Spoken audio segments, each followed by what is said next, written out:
Hello learners, welcome to zero class 8। और आज की क्लास में हम बात करने वाले हैं कि किस तरीके से आप जीरो में जो बिजनेस ऑप्शन है इसके अंदर short term cash flow, business snapshot, invoice, online payment, code, sales overview, bills to pay, purchase order, purchase overview, इन सारे फीचर्स को यूज करेंगे। तो स्टार्ट करते हैं आज की क्लास।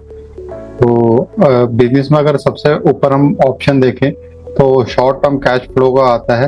तो ये एक तरीके से आपको जो शॉर्ट टर्म में जो कैश फ्लो है उसके बारे में आपको बताता है। तो एक तरीके के रिपोर्टिंग का पार्ट आप इसको समझ सकते हैं। तो यहाँ पर जो जीरो है वो आपको बताता है कि आपके जो कितने इन्वॉइसेस हैं वो अभी पे होने हैं और उसमें जो प्रोजेक्टेड एंडिंग बैलेंस क्या होगा। तो एक तरीके से आपके लिए बजट टाइप भी शॉर्ट टर्म में क्रिएट कर रहा है। कैश फ्लो से रिलेटेड आपको जो आपका कैश है उसका क्या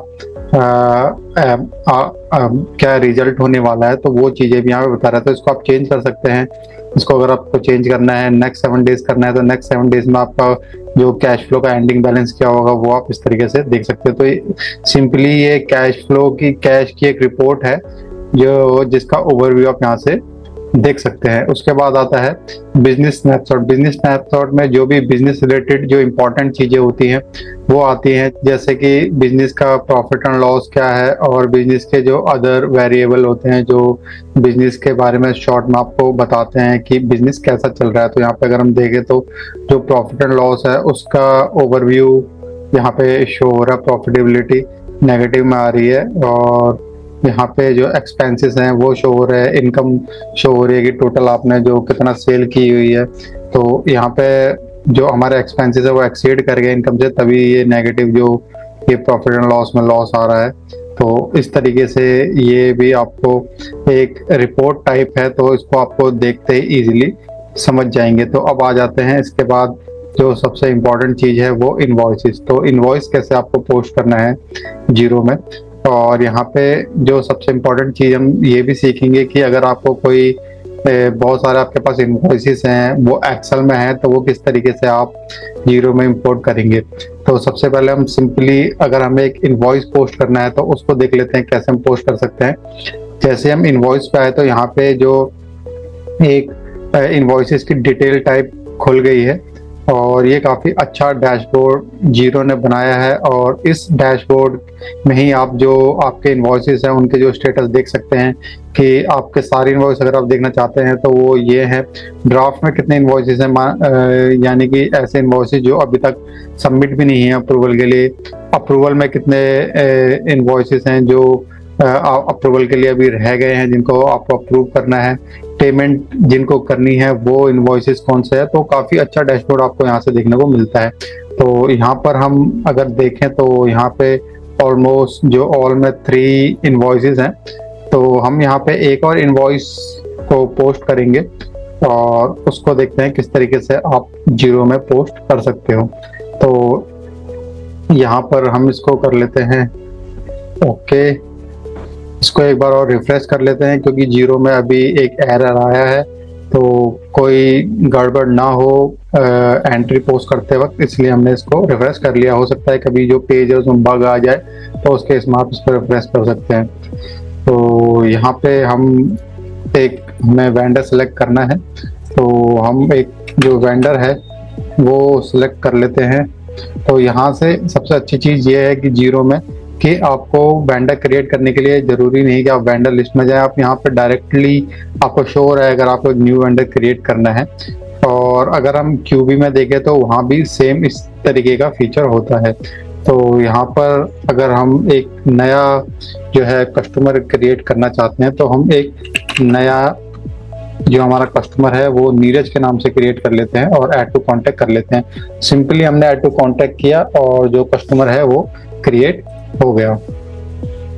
उसके बाद जो दूसरी चीज हमें करनी है वो करनी है कि यहाँ पे जो इनवॉइस की क्या डेट है वो हमें रखनी है। आज की डेट रख लेते हैं और इस इनवॉइस को हम ड्यू ऑन रिसीट मानते हैं। तो ड्यू ऑन रिसीट के बेसिस पे आज की डेट पे ही ये जो इनवॉइस है वो ड्यू हो जाएगा। इनवॉइस नंबर ऑटोमेटिकली आ गया है और रेफरेंस नंबर आपको कोई डालना है। जैसे आपको यहाँ पे इनवॉइस क्रिएट करने के लिए आपको अगर कोई पीओ मिला है तो आप वो पीओ नंबर यहाँ पे डाल सकते हैं।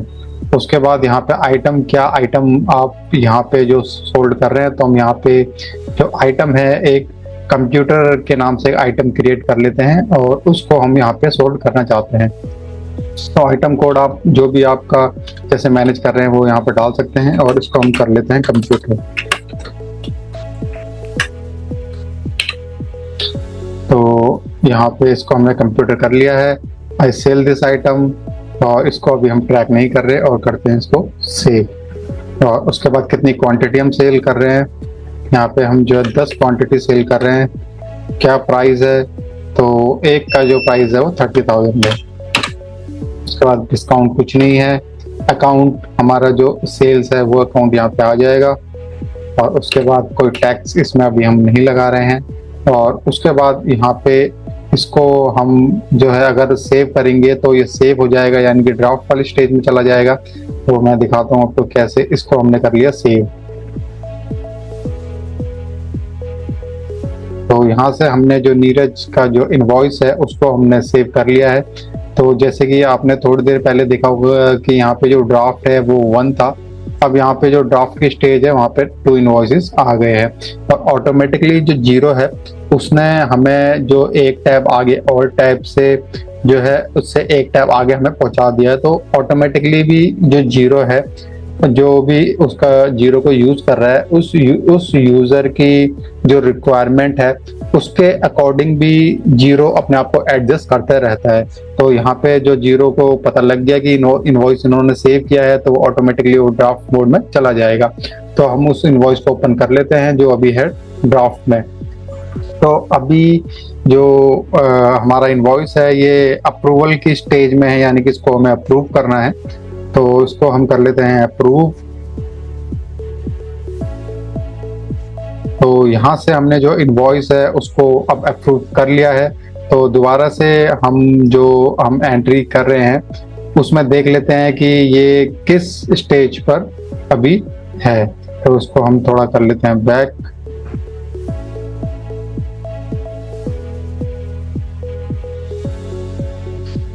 यहाँ से हम जो इनवॉइसेस हैं उसमें चले जाते हैं। और यहाँ पे अगर हम देखें तो अवेटिंग पेमेंट हो गए 3। तो जो नीरज का जो इनवॉइस था वो अवेटिंग पेमेंट में आ गया है। तो यहाँ से हम जो अवेटिंग पेमेंट है उस पर कर लेते हैं क्लिक। और यहाँ से आप जिस भी डेट में उसको पे करना चाहते हैं वो डेट यहाँ पे आप डाल देंगे। और पे टू, यहाँ पर कोई भी हमने जो बैंक अकाउंट है वो क्रिएट नहीं किया है, इसलिए यहाँ पे कोई भी बैंक अकाउंट नहीं आ रहा। तो मैं अभी आपको एक बैंक अकाउंट भी क्रिएट करके दिखा देता हूँ। और उसके बाद यहाँ पे हम जो इसको रेफरेंस करेंगे तो यहाँ पे जो बैंक अकाउंट है आप इजीली ले पाएंगे। तो यहाँ से हम जो हमारा जो चार्ट ऑफ अकाउंट है उसमें हम जाएंगे।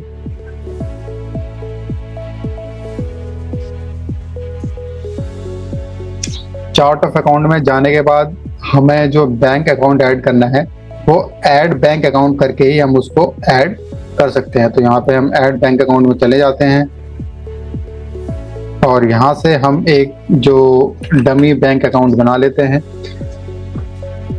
तो यहाँ पर जो कोटक बैंक है उसको ऑटोमेटिकली भी जो 0 है उसने हमें सर्च करके शो कर दिया है, तो उसको हमने सिलेक्ट कर लिया है। तो ये भी काफ़ी अच्छा फीचर है कि जो 0 है वो इंडिया में जितने भी जो ऑथराइज बैंक है उसकी लिस्ट भी वो शो कर रहा है। तो इससे आप समझ सकते हैं कि जो 0 है अपने जो सॉफ्टवेयर है उस पर कितना ज़्यादा वर्क कर रहा है। तो यहाँ से हमें जो 0 है वो कह रहा है कि आप जो अपना बैंक अकाउंट है उसको आप जो 0 है उससे कनेक्ट करना चाहते हैं कि नहीं चाहते। तो जनरली जब भी हम किसी क्लाइंट का वर्क करते हैं तो हम ज़्यादातर केसेस में जो बैंक अकाउंट है उसको 0 से अटैच करते हैं। उसका रीज़न ये है कि हम चाहते हैं कि ऑटोमेटिकली जो बैंक की जो ट्रांजेक्शन्स हैं वो हमारे जो 0 सिस्टम में है उसमें ऑटोमेटिकली आ जाएं, जिससे कि हमें जो हमारा जो समय है वो कम लगे और गलती होने के चांसेस बहुत कम हों। लेकिन यहाँ पे क्योंकि हम एक जो डेमो कंपनी में काम कर रहे हैं तो हम यहाँ पे कोई भी बैंक अकाउंट को लिंक नहीं करेंगे, हम इसको अभी करेंगे स्किप और करेंगे डोंट कनेक्ट माई बैंक। तो अभी हमारी जो एंट्रीज है वो ऑटोमेटिकली इंपोर्ट नहीं होंगी। यहाँ से हमें हमारा जो भी बैंक अकाउंट नंबर है वो हमें डाल लेना है। उसके बाद जो हमारा अकाउंट टाइप है वो क्या है वो हमें डाल लेना है। तो यहाँ पे हम इसको कर लेते हैं सेविंग। अकाउंट नंबर क्या है वो हम डाल लेते हैं, सॉरी अकाउंट नेम है, आपको जो भी आपका अकाउंट में जो नेम है वो आपको यहाँ पर डाल लेना है। तो यहाँ पे हम इसको कर लेते हैं बुक कीपिंग। और उसके बाद अकाउंट कोड ऑप्शनल है, करेंसी INR ठीक है, और इसको कर लेते हैं सेव एंड कंटिन्यू। तो अब हमारा जो बैंक है वो जीरो में सेटअप हो चुका है। अब हम देखते हैं कि जो हमारा इनवॉइस है उस पे क्या फर्क पड़ा है, क्या अभी भी हमें ये 3 जो अकाउंट हेड है वो ही शो हो रहे हैं या फिर कोई ऐसा अकाउंट हेड शो हो रहा है जिससे हम जो इनवॉइस को पे कर सकें। तो ऐसा करने के लिए सबसे पहले हमें जो हमारा इनवॉइस है उसको रेफरेंस करना पड़ेगा। तो यहाँ से हमने जो अपना अकाउंट है उसको कर लिया है रेफरेंस, और उसके बाद डेट पेड हमें दोबारा से डालनी पड़ेगी। तो इसको हम करते हैं 31 अगस्त। और यहाँ पे अगर हम अपना बैंक देखें तो बुक कीपिंग के नाम से हमारा जो बैंक है वो शो हो रहा है। तो ये थोड़ा और लग रहा है, इसको आप जो मतलब चेंज करके ऐसा कुछ कोटक बैंक या फिर ऐसा कुछ आप इसको रख सकते हैं। और यहाँ पे इसको हम जो रेफरेंस नंबर है वो रेफरेंस नंबर यहाँ पे अगर हमें डालना है तो वो डाल सकते हैं। जैसे रेफरेंस में हम डाल सकते हैं किस चीज़ के लिए हमने जो ये क्लाइंट है उससे पेमेंट रिसीव कर रहे हैं, तो बुक कीपिंग की सर्विस है तो बुक कीपिंग, या इस तरीके से जो भी हमारा है वो हम यहाँ पे लिख देंगे। तो इस तरीके से हम जो पेमेंट अपने क्लाइंट से रिसीव करेंगे, अगर हमें जो पेमेंट है वो रिसीव हो गई है, और उसके बाद करेंगे add payment.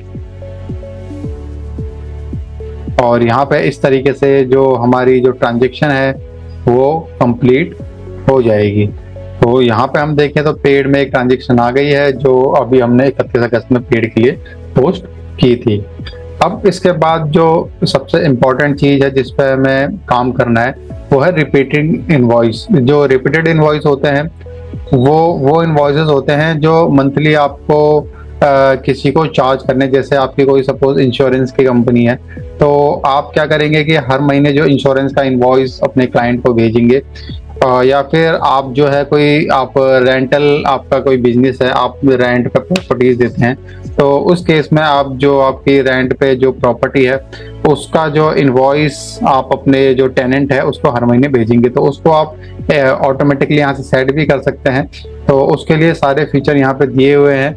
Repeat this transaction, तो आप कब चाहते हैं इस ट्रांजेक्शन को रिपीट करना, तो जनरली तो मंथ्स ही होता है। तो अगर आपका कोई टेनेंट है तो उसके लिए आप मंथली इस ट्रांजेक्शन को रिपीट कर सकते हैं। क्या इनवॉइस डेट आप रखना चाहते हैं, किस डेट में आप अपने टेनेंट को चार्ज करना चाहते हैं, ड्यू डेट जो है उसकी क्या होगी, उसके बाद एंड डेट क्या होगी, जिस एंड डेट है जिस दिन ये जो इनवॉइसेस हैं ये सेंड होना जो आपके कस्टमर को बंद हो जाएंगे। उसके बाद इनवॉइस 2 में जो आपका कस्टमर है उसका आपको नाम डालना है, जैसे रवि है तो रवि आप यहाँ से नाम सेलेक्ट कर सकते हैं। रेफरेंस नंबर आप डाल सकते हैं, रेफरेंस यहाँ पे किस चीज़ के लिए है वो आप डाल सकते हैं। यहाँ पे आइटम में आप जो एक आइटम क्रिएट कर सकते हैं रेंटल इनकम करके, और उसको आप यहाँ पे ऐड कर सकते हैं, और डिस्क्रिप्शन आप ऐड कर सकते हैं। तो इस तरीके से मैं आपको एक करके दिखा देता हूँ। तो यहाँ पे जो इनवॉइस डेट है वो 28 अगस्त है, इसको हम कर लेते हैं डेज आफ्टर द इनवॉइस, इसको कर लेते हैं 5 डेज। और उसके बाद जो एंड है वो एंड होगा ये अगस्त, तो हम इसको कर लेते हैं जुलाई 28 में एंड। उसके बाद हमें जो एक हमारा रवि कस्टमर है उसको हम इसको चार्ज करना चाहते हैं। उसके बाद यहाँ पे कोई अगर आपका रेफरेंस नंबर वो आप डाल सकते हैं, और यहाँ पे हम इस एक जो है आइटम क्रिएट कर लेते हैं रेंटल इनकम के नाम से। यहाँ पे हमें डालना है नंबर, और यहाँ पे हम इसको डालते हैं रेंटल इनकम, और इसके बाद इसको कर लेते हैं क्रिएट। तो यहाँ पे इसको हम करते हैं 1 और रेंटल इनकम करते हैं 20,000। और इस तरीके से आप बहुत ही इजी है, बहुत ही सिंपल है। अगर आपको इनवॉइस क्रिएट करना आता है तो आप इजीली जो रिपीटेड इनवॉइस है उसको आप क्रिएट कर लेंगे। तो यहाँ पर ये जो हमारी एंट्री है रिपीटेड वाली वो हो चुकी है। उसके लिए भी जो जीरो है उसने अलग से जो है आपको यहाँ पे टैब दिया हुआ है। इसके बाद हम आ जाते हैं ऑनलाइन पेमेंट पे। ऑनलाइन पेमेंट जो है काफ़ी इम्पोर्टेंट तो होता है, बट जो ऑनलाइन पेमेंट है वो पहले भी हमने देखा है किस तरीके से हम सेटअप करते हैं। तो अगर आप यहाँ पे सेटअप करना चाहते हैं ऑनलाइन पेमेंट, आप किसी पेपाल या फिर किसी जो किस तरीके से आपको पे करना है उसको अगर आपको सेटअप करना है तो आप यहाँ से उसको सेटअप कर सकते हैं। जैसे यहाँ पे ऐड अदर, अगर आप पेपाल से पे करना चाहते हैं तो पेपाल से आप सेटअप कर सकते हैं, स्टाइप से पे करना चाहते हैं तो स्टाइप से सेटअप कर सकते हैं। तो आपको जो अपना अकाउंट है उसको यहाँ पे लिंक करना पड़ेगा। इसके बाद हम आ जाते हैं कोड्स पे। कोड्स का मतलब होता है कि जो भी आपका कस्टमर है अगर वो आपसे कुछ बाय करना चाहता है तो बाय करने से पहले जो कस्टमर है वो आपसे जो कोड्स है उसकी डिमांड करता है। और जो कोड्स है वो किसी भी जो आपका कस्टमर है काफ़ी इम्पोर्टेंट होता है, क्योंकि उसी से ही उसकी डिसीजन मेकिंग होती है कि वो डिफरेंट जब वो वेंडर से चीज़ बाय कर रहा है तो कंपेयर कर पाता है कि उसकी प्राइसिंग क्या है और किससे उसको बाय करना है या नहीं करना। तो सबसे पहले इनवॉइस भेजने से भी पहले का जो स्टेप होता है किसी भी कंपनी में वो कोड्स इशू करने का होता है। तो यहाँ पर जो जीरो है उसमें हम कोड को इशू करेंगे, और जो जीरो है वो हमको अलाउ करता है कि आप कोड इशू करने के बाद किस तरीके से उसी कोड के बेसिस पे जो इनवॉइस है उसको भी आप जनरेट कर सकते हैं। तो यहाँ पे हम जो कोड है उस पर चले जाते हैं और कोड पे जाने के बाद हमें यहाँ पे न्यू कोड पे जाना है। तो यहाँ पे हमारा कोई जो इंटरेस्टेड कस्टमर है जैसे रवि है, वो हमसे चाहता है कि हमारे जो कंप्यूटर है उसका जो कोड है उसको वो मिले। तो यहाँ पे हम जो कंप्यूटर SCL है उसका कोड हम देते हैं कि भाई हम उसको 10 कंप्यूटर देंगे। तो यहाँ पर जो कोड है हमें अपने कस्टमर को भेजना है।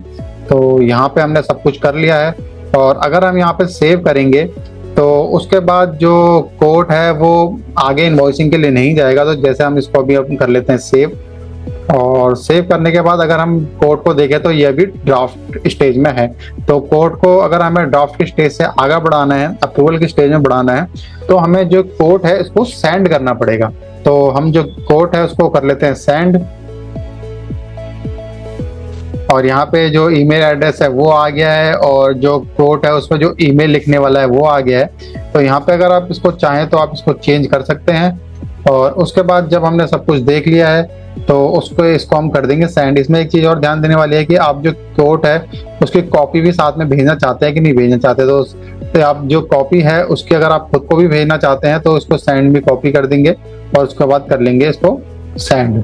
तो यहाँ पे जो अगर आपको ईमेल पे अप्रूवल मिल गया है तो उसके बाद यहाँ पे अभी जो स्टेटस है वो पहले ड्राफ्ट था अब सेंड हो गया है, तो उसको कर लेंगे मार्क एज एक्सेप्टेड। तो यहाँ पे अब ये एक्सेप्ट हो चुका है। तो अभी तक जो हमारा कोड है वो एक्सेप्ट हो गया है। तो अगली स्टेज क्या होती है, जब आपका कोड एक्सेप्ट हो जाता है तो उसके बाद जो अगली स्टेज होती है वो होती है कि आप अपने जो कस्टमर है उसको आप जो इनवॉइस है उसको भेजेंगे। तो यहाँ पे हम जो इनवॉइस भेजने के लिए कस्टमर को यहाँ पे करते हैं क्रिएट इनवॉइस, और उसको करते हैं mark as invoice, create invoice. तो यहाँ पे ऑटोमेटिकली जो जीरो है उसने आपके लिए जो आपकी कोटेशन है उसके बेसिस पे जो इनवॉइस है उसको आपको जनरेट कर दिया है, और इसको यहाँ पे हम करते हैं अप्रूव। तो यहाँ पर हमें इसकी ड्यू डेट डालनी है कि कब हम चाहते हैं कि हमारा जो इनवॉइस है वो पे हो। तो हम इसको करते हैं सितंबर 28, और यहाँ पे जो इसको डालते हैं सेल्स अकाउंट में, और टैक्स रेट मैंडेटरी नहीं है। तो यहाँ पे हमने जो इनवॉइस है कोड के बेसिस पे जो इनवॉइस है उसको बना दिया है, और जो इनवॉइस है वो हमने अप्रूव भी कर दिया है। तो इस तरीके से जो अब अब जो अगली स्टेज आएगी इसमें वो पेमेंट रिसीव करने की है। तो अगर आपको जो पेमेंट है वो जब रिसीव होगी तो आपको यहाँ पे जो ड्यू डेट पेड है वो आपको डालनी है। तो जैसे सितंबर 28 हमने डाली, तो सितंबर 28 इसको डेट पेड कौन से हमारे बैंक में पे हुआ है, रेफरेंस नंबर आप यहाँ पे डाल सकते हैं और उसके बाद इसको कर देंगे ऐड पेमेंट। और उसके बाद जो आपका जो इनवॉइस आपने जनरेट किया था कोड के बेसिस पे वो पे हो जाएगा।